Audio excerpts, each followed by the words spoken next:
the first one. The first one is close rates versus pricing. So if you sell people stuff, now this would be specifically for people who sell with a salesperson in person or a salesman online, so on the phones or Zoom if that's how you fancy it. I want to kind of give you kind of a tier ladder list to think through in terms of rules of thumb. And so the reason that there's a relationship between obviously price and close rate is that if you lower the price, we know our old supply demand curves. If you lower price, demand goes up, etc.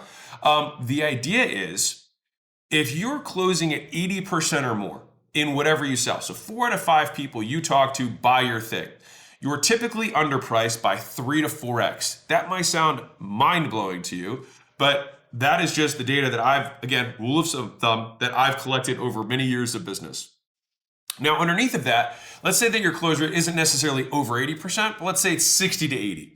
So you're closing between, 3 and 4 out of 5 who are there. You're probably underpriced by between 2 and 3x. So if you're currently charging 100, you might definitely consider going to 200, and you might have a 250 or 300 in you, and you'd be able to make more money. Now, the next tier above that is between 50 and 60%. So as we get close, you'll notice that the jumps compress. If you're between 50 and 60%, typically you're underpriced by 1.5 to 2x. So that $100 price point should probably be 1.5, so $150 or $200.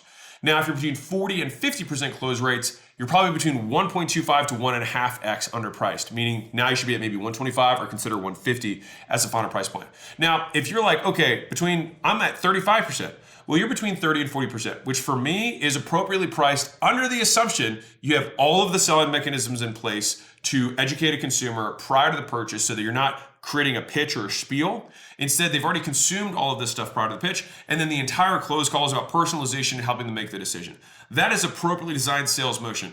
If you have that sales motion and you are closing 35%, you're appropriately priced. Now, sometimes people have that close rate, but they don't have any of that stuff. And in those conditions, then you still probably have a double or a triple on your price if you set a proper sales motion in place.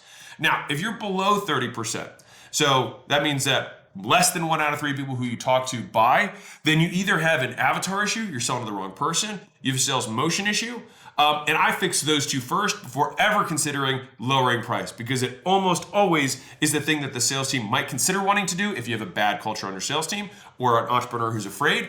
But more realistically, raising prices is almost always the direction that businesses go in, with one clear exception, which is if you have a business that has unlimited scale, let's say you sell a software product, that pricing decision is going to be incredibly important to you because it balances 2 of the strongest influencers on the value of your company, which is going to be if you lower the price, it will also typically increase growth. And so you've got your gross margin, which is what the price dictates, and also the growth as a result.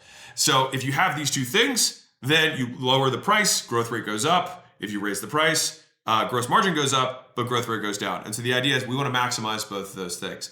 Now, that's only for SaaS companies, which is probably like 5% of you here. For everybody else, that is kind of my point here, which is that you probably have an unscalable business, which 80% of businesses are unscalable, meaning they're service-based.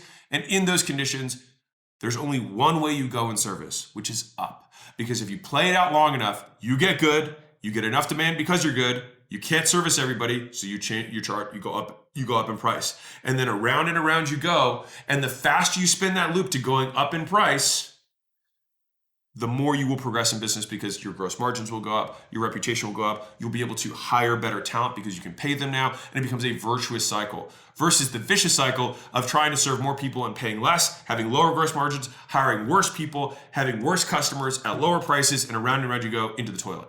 So that is the end all be all. That is the pricing ladder that I